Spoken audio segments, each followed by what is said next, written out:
Merhabalar değerli dostlar. Efendim bu haftaki konumuz İstanbul Dubai olur mu? Olmasın ya zaten. Yani anlamsız bir tartışma oldu. Olmaz diyenler var, olur diyenler var. Ya arkadaş Dubai olmasına gerek yok. İstanbul kendi üzerine düşen vazifeyi yapsa, gereğini yapsa merak etmeyin zaten İstanbul'da bir finans merkezi olur. O yüzden yani meseleyi farklı yorumlayanlar var. Mesela bir finans merkezi olmak için hukukun üstünlüğü lazım diye aklı başında söylemler var.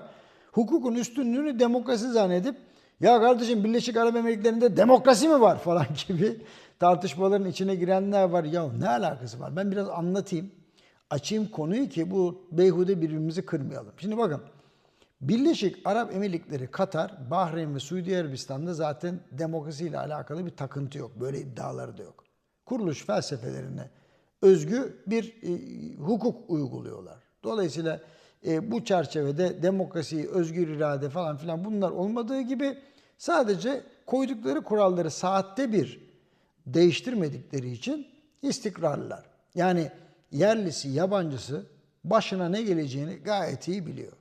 Petrol, doğalgaz, gayrimenkul, turizm ve ticaret üzerine kurulu düzende inanılmaz sert ama çok etkili bir asayiş düzeni var. Bazen isyan ettiriyor ama yani kimseye böyle yan gözle bakmıyor. İşte espriler yapılıyor ya işte cep telefonunu arabanın üzerinde unuttum. Döndüm saatler sonra aynı yerde buldum diye.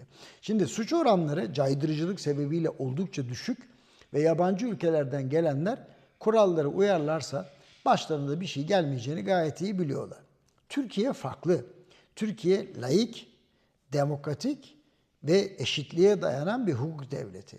Dolayısıyla bu ülkeler demin bahsettiğim ülkeler gibi canı istediği zaman Batı hukuku, canı istemediği zaman şeriat hukuku falan böyle şeyleri uygulamıyor. Dolayısıyla aslında Türkiye'nin hukuk düzeni, altyapısı uluslararası sermaye için çok daha uygun. Ancak çok sık kural değiştiriyor ve kanun değiştiriyor. Ve kimse de başına ne geleceğini tam olarak bilmiyor. Bir de biz Arap ülkeleri kadar kapitalizme böyle boyun eğen tipler olmadığımız için otomatik olarak daha evvelden zaten ortalığı karıştıran İngilizler bu bölgede ve ondan sonra gelen Amerikalılara ne yapıyorlar? Biat ederek bir başka düzenin içine kurmuşlar. Şimdi zaten başlarına geleni görüyorsunuz. Şimdi bizdeki sıkıntı sadece hukukun dakika başı değişmesi değil ya da kişiye göre değişmesi değil. Aynı zamanda anlamsız bir yüksek faiz ve düşük kur politikası var. Yani yabancılar bile diyor ki amma pahalı ülke oldunuz ya gelmeyeceğim burada kalamıyorum çocuğumu burada okutamam diyor. Ben bu videoyu hazırlarken özel okul fiyatları açıklandı. Milyonlarca lira yani anlatılmaz yaşanır ancak dolayısıyla benzin fiyatından market fiyatına kadar her şey Avrupa ortalamalarının üzerinde. Bir de enflasyonun gerçek sebepleriyle değil sadece sonuçlarıyla uğraşıldığı için de hayat pahalılığı altında ezilen ücretler bir de düşük kur sebebiyle euro cinsinden yabancıları korkutmaya başladı. Dolayısıyla mesele binalardan ibaret olsaydı eyvallah tamam ama objektif bir şekilde meseleyi ele almakta fayda var. Şimdi sorumuzu bir hatırlayalım. Dubai, Doha, Bahreyn kısa ya da orta vadede riskli bölge algısıyla yıpranırsa Türkiye'de İstanbul başta olmak üzere Ankara, İzmir, Antalya vesaire bu boşluğu doldurur mu? Kısaca cevap vereyim sonra uzun cevaba geçeceğim. Türkiye doğrudur bir fırsat yakalayabilir ancak doğrudan Körfez'in yerini alamaz. Almamalı da zaten. Çünkü finans merkezleri sadece gökdelen havalimanı lüks konut değil. Hukuk, vergi, sermaye piyasası derinliği, iletişim altyapısı çok çok önemli. Fuarcılık ve yaşam kalitesinin bir birleşimi. Dolayısıyla Dubai'nin son zamanlarda ürettiği finans ve turizmde ürettiği ölçek öyle kolay kolay yanına yaklaşılabilir gibi değil. Şimdi Dubai'de geçen yılın sonunda yanlış hatırlamıyorsam 1000'den fazla finansal şirket varmış. 500'ün üzerinde varlık ve servet yönetim şirketi var. 1677 yapay zeka fintech firması var. Ayrıca Dubai Finans Merkezi'nde 7700 şirket ve 48.000'e yakın çalışan var. 2020'ye göre 2 kattan fazla büyümüşler. Buraya kadar anladık. Ama İstanbul da fena değil. Bakmayın. İstanbul'un güçlü tarafı Ölçek ve coğrafya. Yani İstanbul Finans Merkezi'nin resmi verilere göre projede 1,3 milyon metrekare ofis alanı, 100 bin metrekare alışveriş alanı, kongre merkezi, günlük 100 bin kişilik kullanım kapasitesi hedefleniyor. Yani Dubai'nin 2 katı gibi. İstanbul'un 2 büyük havalimanı var. 2023'te toplam 132 milyon yolcu taşımış. Bunun yaklaşık 84 milyonu İstanbul Havalimanı, 48 milyonu Sabiha Gökçen'den gelmiş. Şimdi bu iki veri birlikte okunduğunda İstanbul'un bir kere Körfez ülkeleri karşısındaki en büyük avantajı ortaya çıkıyor. Yani bir finans kampüsü değil, aynı zamanda işte Avrupa, Asya, Afrika arasında doğal bir erişim merkezi oluyor. Ancak bir başka veri de var. Şöyle diyeyim size, altyapı var ama bu altyapının küresel finans sistemiyle desteklendiğini pek söyleyemeyiz. Turizm ve yaşam kalitesine geçelim. Vallahi Türkiye'nin bariz üstünlüğü var. Yani mesela Dubai 2025'te 19,6 milyon uluslararası ziyaretçi ve 95,2 milyon havalimanı yolcusuyla güzel, kuvvetli durmuş. Katar tabii ufak ama yine de 5,1 milyon uluslararası ziyaretçi toplamış. Konaklama sayısı 10,8 milyonun üzerine çıkmış. Bravo. Doluluk oranı da %71 olmuş otellerde. Türkiye tarafına gelelim. Hazır mısınız? 2025'te Antalya 17 milyon ziyaretçiyi geçmiş. Müthiş. Havalimanı neredeyse 40 milyon yolcu taşımış. İstanbul'da 2025 boyunca yabancı ziyaretçi sayısı 19 milyon olmuş. 2024'e göre artış sürüyor. En azından bakanlık kaynaklı istatistikler bunu gösteriyor. Yani Türkiye'nin şehirleri İstanbul, Antalya ekseninde turizm ve iş seyahati kapasitesi bakımından Körfez'le rahat rahat yarışır. Bu önemli. Çünkü sermaye ister ki güvenli erişim olsun, yaşam standardı düzgün olsun. Ondan sonra vergi oranına falan bakıyor. Şimdi Ankara'nın, İzmir'in ve Antalya'nın birbirinden farklı duruşları var. Ankara bir finans merkezi değil ama karar merkezi en azından. 2025'te Sıkıdır'ın Esenboğa 14 milyon yolcu taşımış. İnanılmaz bir şey. Güçlü bir erişim bu. İzmir Adnan Menderes 2025'te 13 milyon yolcu taşımış. Dolayısıyla hem ticaret hem turizm hem de diğer yaşam kaliteleri açısından İstanbul'dan sonra ikinci üs. %100. Antalya enteresan.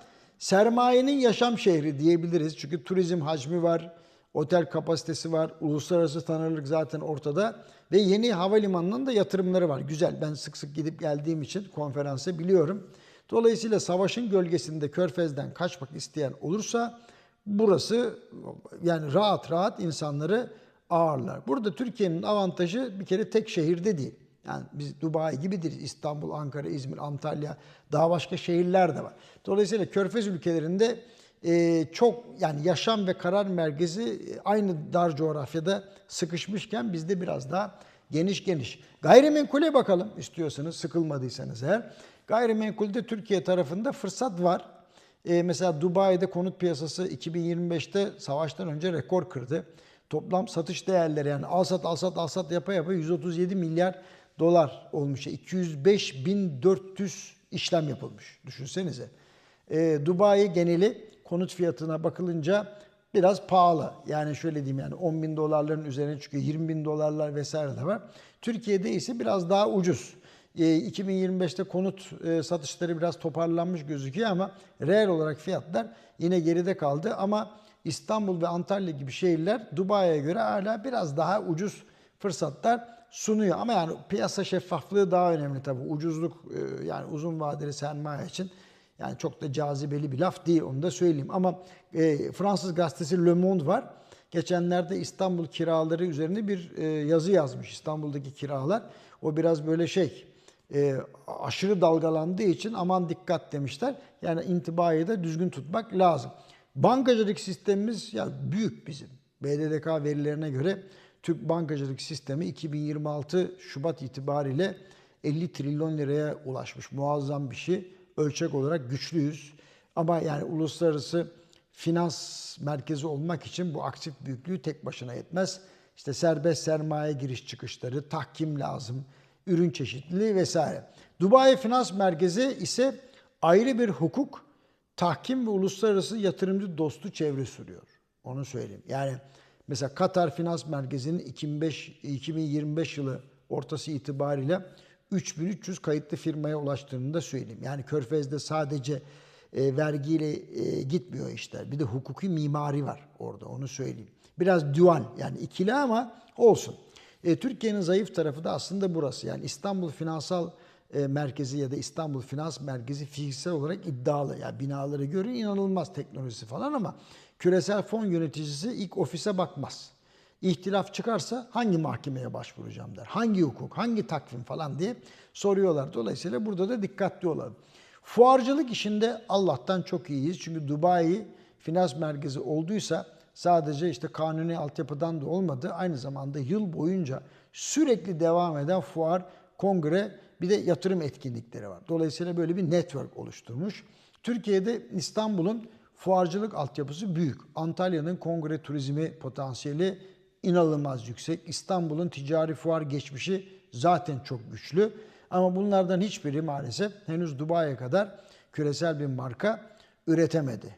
O yüzden Türkiye için ciddi bir fırsat alanı olduğunu söyleyebilirim. Bu geçişin kalıcı olması, yani insanlar toparlanıp da Türkiye'ye gelirse mekanla olmaz.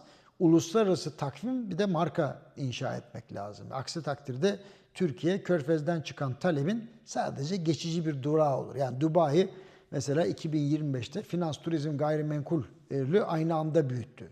Bu da marka gücünü gösteriyor.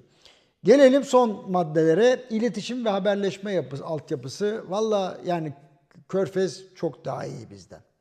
Yani Türkiye'nin belki tek fırsatı ve ilk fırsatı Körfez'den daha iyi bir iletişim altyapısı sunmak. Dolayısıyla bu kolay bir iş değil. O yüzden bir SWOT analizi yaparsak Türkiye'nin güçlü tarafı şehir çeşitliliği, erişim kapasitesi, düşük gayrimenkul fiyatları nazaran, yani onlara büyük bir iç pazar, turizm hacmi ve tabii ki jeostratejik konum. Zayıf tarafı nedir? Hukukun üstünlüğü algısı kötü bizde. Vergi teşvik sistemi karmakarışık. Sermaye piyasası geniş değil. Yabancı yatırım için öngörülebilirlik sorunu var.